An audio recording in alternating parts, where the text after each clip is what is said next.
Prime Minister promised that he was going to negotiate a win with the President, that he'd have a deal by July 21st. Here we are in October, and tomorrow the Prime Minister is going to the White House to announce this deal. Surely he's not just going for a photo op and to make more excuses. And the Prime Minister's office is already telling the media that there will be the full elimination of tariffs on steel and aluminum.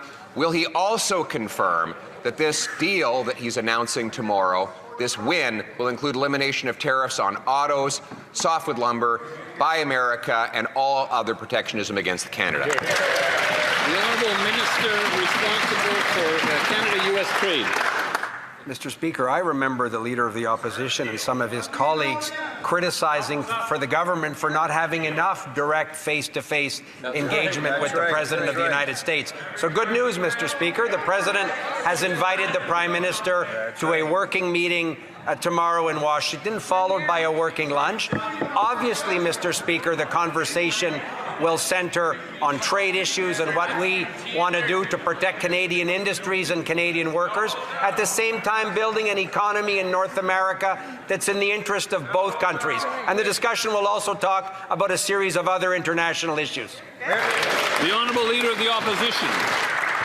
Surely, after promising to negotiate a win, to have a deal by July the 21st, the Prime Minister is not flying all the way to Washington, D.C.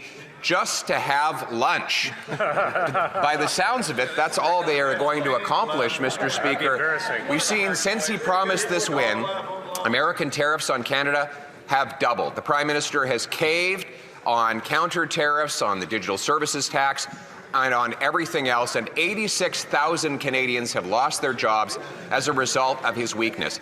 Surely the Prime Minister will finally keep his promise and come home with a win. What will it be? The Honourable Minister responsible for Canada-US trade. Mr. Speaker, Canada is currently in the best position of any major trading ally of the United States.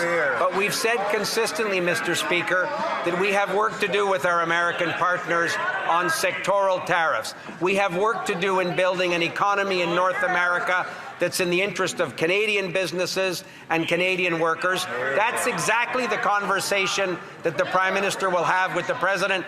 And Mr. Speaker, was the Leader of the Opposition suggesting if the President of the United States invites you to go to Washington for a meeting and a working lunch, we should have just said no and hung the phone up?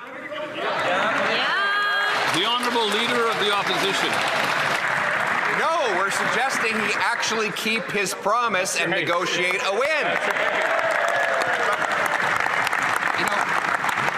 Liberals' excuses are tripping over each other. Last week, the Prime Minister said the American tariffs on Canada are so bad that that's why we have the fastest shrinking economy in the G7, the second highest unemployment, $52 billion of net investment that has fled, 86,000 jobs that have been lost.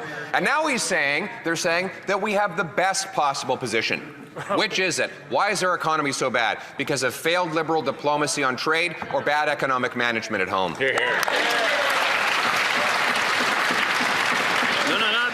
The Honourable Minister of Industry. We never talk down our workers, we never talk down our industries, and we never talk down our economy. Let me talk to you about good news, Mr. Speaker. 500 jobs new at Itachi in Varennes, Quebec.